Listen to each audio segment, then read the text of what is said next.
another early experience that I had in hiring fractional developers, which led me to believe that it wasn't possible to just use fractional developers in sort of one use case, but that it was a broadly applicable concept, was when we hired a gentleman named Terrell to work on the front end or the UI of hidden levers. And now what we tasked Terrell with initially was that we had, a fairly complex page that we called our risk profile. And so it actually had, I think at the time, 6 different modules on the page with different risk statistics on those modules. And this was old school code when he got involved, meaning it was server-side rendered. Our system happened to be Java-based, so if any of you have ever heard of JSP, you can laugh at it. But that's how it was built. It was built on JSP. And there were these different little modules. They were kind of like include files or something like that, all server-side rendered. Some of them were charts. Some of them had statistical analytics. Some of them had proprietary metrics from our risk model, etc. Now, what Terrell was tasked with was, okay, let's modernize this. Let's modernize this by bringing React components to the table.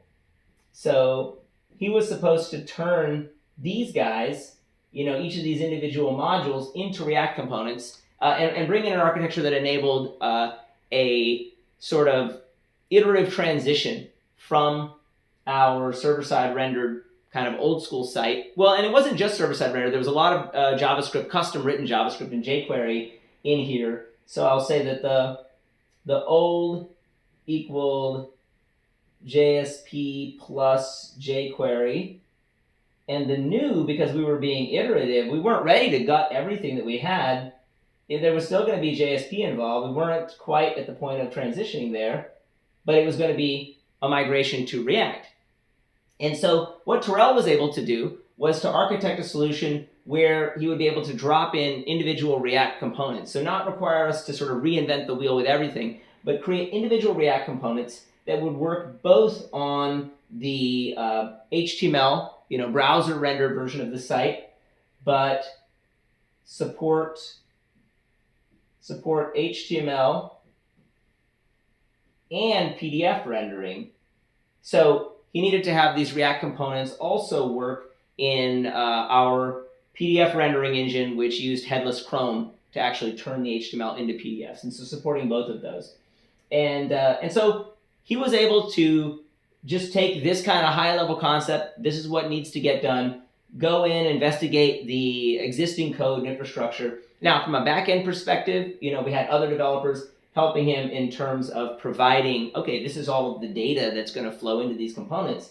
But he was able to take that, run with a way to bring us over to a React-based architecture, and in a relatively short period, rewrite, actually, not just the first 3, but rewrite all 6 of these components in React, and also ensure that they were supported in the PDF generation, and just run from there, kind of iteratively improving our UI. So we saw, from that experience that, oh wow, in the course of, an initial month, we've got this proof of concept with React and some initial components, and then going month by month from there, Terrell was able to pull more over and then move into other aspects of the user interface. Another side story, we eventually migrated from React to Vue for other reasons. But he was able to sort of roll with all of those punches. And Terrell was with us for about 6 years up to the acquisition of Hidden Levers. And then he actually continued with the acquirer thereafter. So we not only proved that you could do UI work, but we proved that fractional, here, this is an important point, fractional work is M&A friendly. So for those who think that, oh, if I take this approach, then this is going to ruin my opportunity to work with VCs or with acquirers, that was not true at all. This proved for us that fractional work was no impediment to our acquisition, and it, helped on the front end, not just with integrations, not just with maybe some back-end tests, or not just with like QA, but we, found step by step that it was applicable all across the tech stack.